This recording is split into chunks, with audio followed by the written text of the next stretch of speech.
Penguin Random House Audio presents The Teacher Wars, A History of America's Most Embattled Profession by Dana Goldstein. Read for you by Erin Bennett. To my parents, Laura Green and Stephen Goldstein. It is advisable that the teacher should understand and even be able to criticize the general principles upon which the whole educational system is formed and administered. He is not like a private soldier in an army, expected merely to obey, or like a cog in a wheel, expected merely to respond to and transmit external energy. He must be an intelligent medium of action. John Dewey, 1895. Introduction. I began this book in early 2011 with a simple observation. Public school teaching had become the most controversial profession in America. Republican governors in Wisconsin, Ohio, and Indiana, and even the Democratic governor of deep blue Massachusetts, sought to diminish or eliminate teachers' rights to collectively bargain. Teacher tenure was the subject of heated debate in state houses from Denver to Tallahassee, and President Obama swore in his State of the Union address to stop making excuses for bad teachers. One rising star Republican, New Jersey Governor Chris Christie, even became a conservative folk hero after appearing in a series of YouTube videos in which he excoriated individual public school teachers, all of them middle-aged women, who rose at public events to challenge him on his $1 billion in education budget cuts, even as he cut $1.6 billion in corporate taxes. No other profession was operating under this level of political scrutiny, not even those, like policing or social work, that were also tasked with public welfare and were paid for with public funds. In 2010, Newsweek published a cover story called The Key to Saving American Education. The image was of a blackboard with a single phrase chalked over and over again in a child's loopy handwriting. We must fire bad teachers. We must fire bad teachers. We must fire bad teachers. Wide-release movies like Waiting for Superman and Won't Back Down, funded by philanthropists who made their fortunes in the private sector, portrayed teacher tenure and its defender, teachers' unions, as practically the sole causes of underperforming schools. Everywhere I traveled as a reporter, from the 2008 Democratic National Convention to the 2010 meeting of former President Bill Clinton's Clinton Global Initiative, powerful people seemed to feel indignant about the incompetence and job security of public school teachers, despite polls showing that the American public considers teachers highly respected professionals, nearly on par with medical doctors. Anxiety about bad teaching is understandable. Teachers do work that is both personal and political. They care for and educate our children, for whom we feel a fierce and loyal love, and they prepare our nation's citizens and workers, whose wisdom and level of skill will shape our collective future. Given that teachers shoulder such an awesome responsibility, it makes sense that American politics is acutely attuned to their shortcomings. So, I want to begin by acknowledging it is true that the majority of American teachers have academically mediocre backgrounds.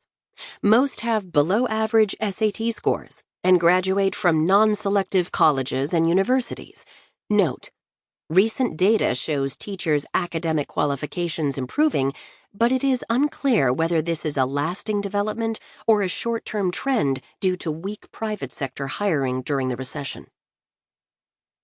It is also true that one large review of practices within typical American elementary school classrooms found many children, and the majority of poor children, sitting around, watching the teacher deal with behavioral problems and engaging in boring and rote instructional activities such as completing worksheets and spelling tests. Another study of over 1,000 urban public school classrooms found only a third of teachers conducting lessons that developed intellectual depth beyond rote learning. In the Obama era, The predominant policy response to these very real problems has been a narrow one: to weaken teachers' tenure protections and then use measures of student learning, a euphemism for children's scores on an ever-expanding battery of hastily designed tests, to identify and fire bad teachers. One Colorado teacher told me, hyperbolically, that the disproportionate focus on punishing awful teachers made her feel, "I've chosen a profession that, in the public eye, is worse than prostitution." A spate of online videos and blog posts in which angry teachers publicly quit their jobs has gone viral. "I can no longer cooperate with a testing regime that I believe is suffocating creativity and innovation in the classroom," wrote Ron Maggiano, a Virginia high school social studies teacher and winner of 2 national teaching awards. In Illinois, Ellie Rubenstein tendered her resignation via YouTube, explaining, "Everything I loved about teaching is extinct. Curriculum is mandated. Minutes spent teaching subjects are audited. Schedules are dictated by administrators. The classroom teacher is no longer trusted or in control of what, when, or how she teaches." Olivia Blanchard chose to leave her Teach for America placement in Atlanta, where hundreds of thousands of dollars in merit pay bonuses had been paid to administrators and teachers who cheated by erasing and correcting students' answers on standardized tests before submitting them to be graded. After a round of indictments, those teachers who remained in the district were left demoralized and paranoid. When Blanchard clicked send on her resignation email, she was flooded with relief, she recounted in The Atlantic. Blanchard, Maggiano, and Rubenstein represent a larger trend. Polls show teachers feel more passionate and mission-driven about their careers than other American professionals.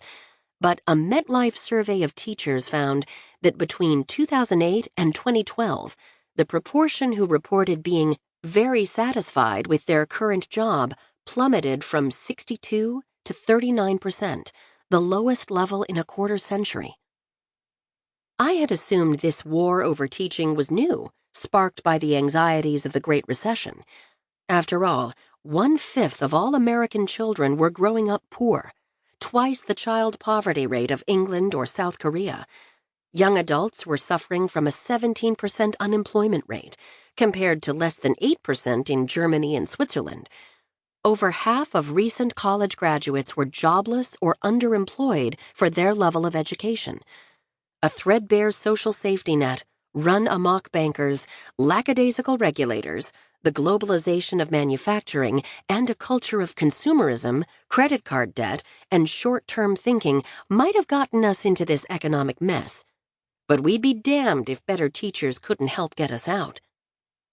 Great teachers are performing miracles every single day. Secretary of Education Arne Duncan said in 2009, "An effective teacher? They walk on water." The rhetoric could provoke whiplash. Even as we were obsessed with the very worst teachers, we were worshiping an ideal superhuman few. This confusing dichotomy led me to wonder, why are American teachers both resented and idealized when teachers in other nations are much more universally respected? In South Korea, teachers are referred to as nation builders. In Finland, both men and women name teaching as among the top 3 most desirable professions for a spouse. Meanwhile, that old American saw, "Those who can't do, teach," continues to reverberate, reflecting elite condescension toward career educators. I suspected that the key to understanding the American view of teachers lay in our history, and perhaps had something to do with the tension between our sky-high hopes for public education as the vehicle of meritocracy and our perennial unwillingness to fully invest in our public sector, teachers and schools included. For 200 years, the American public has asked teachers to close troubling social gaps between Catholics and Protestants, new immigrants and the American mainstream, blacks and whites, poor and rich. Yet every new era of education reform has been characterized by a political and media war on the existing teachers upon whom we rely to do this difficult work. Sample complete.